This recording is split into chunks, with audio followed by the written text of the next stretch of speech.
Waiting for any sort of chat with Arsenal about young Carlos? Yeah, well, I think with that, I mean, that was well documented. We made an inquiry, as we did a couple of weeks ago. My understanding of that situation is that, well, obviously Arsenal have some big games coming up. They've obviously still got the second leg of the Carling Cup semi-final. They've still got an FA Cup replay at Leeds. So I would think, and there will be other interest for a quality player. So I would think it would probably be towards the end of the month before Arsene and Arsenal make a decision, along with Carlos Vela, as to where they think he's best suited to go in. Mick McCarthy was asked just a bit today about David Wheater, and I don't know if it's tongue in cheek said that he's probably going to be heading for Bolton. Well, I mean, again, thanks very much, Mick. I think, listen, I'm always loath to speak about other people's players. I think what's happened was people recognise that David Wheater might be available because of his contractual situation. They've probably looked and realised that Bolton, as they stand, only have two centre-halves in Zach Knight and Gary Cahill. Sam Ricketts has played for us there and did very well in that position, but Sam obviously operates at right back. So I think people have looked at our numbers, put two and two together, and that's why they've come up with it. He's a very talented young player, we know.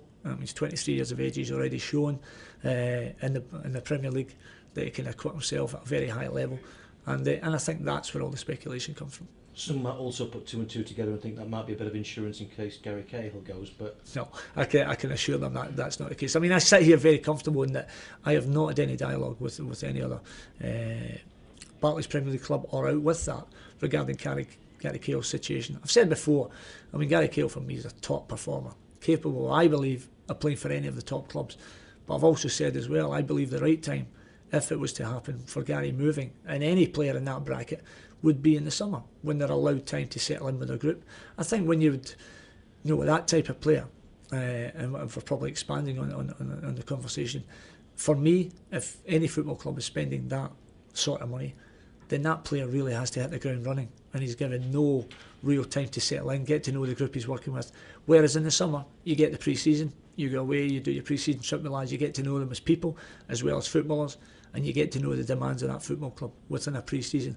And for me, that would be the perfect time for any huge name to join any football club. And I guess he's a name you actually want to build the club around rather than let go. Yeah, of course. I mean, again, he's out with his footballing abilities. He really is a top lad. He's a fantastic man. But I also have to give balance to that and recognise as well that there will come a time that type of player sometimes will outgrow your football club. And I've always said that I'm not one for standing in anybody's way. If it's the right thing for the player, it's the right thing for the football club, then that's something as managers we have to look at and give balance to it, and that's what I'll do. Just a couple of general points. We're seeing Wayne Giggs today talking about longevity in football and how he's been able to extend his career. Pilates, yoga. You're still kicking a ball about at your age, aren't you? Certainly not at that level. I think I've said before, the Ryan Giggs, the David Beckhams, the Gary Nevilles, Paul Scholes, these players, they really are to be applauded because, yeah, I mean, Ryan will talk about yoga and Pilates and all the stuff that's helped them. But the biggest single ingredient that all those players have is a burning desire to play football and be the best they can be.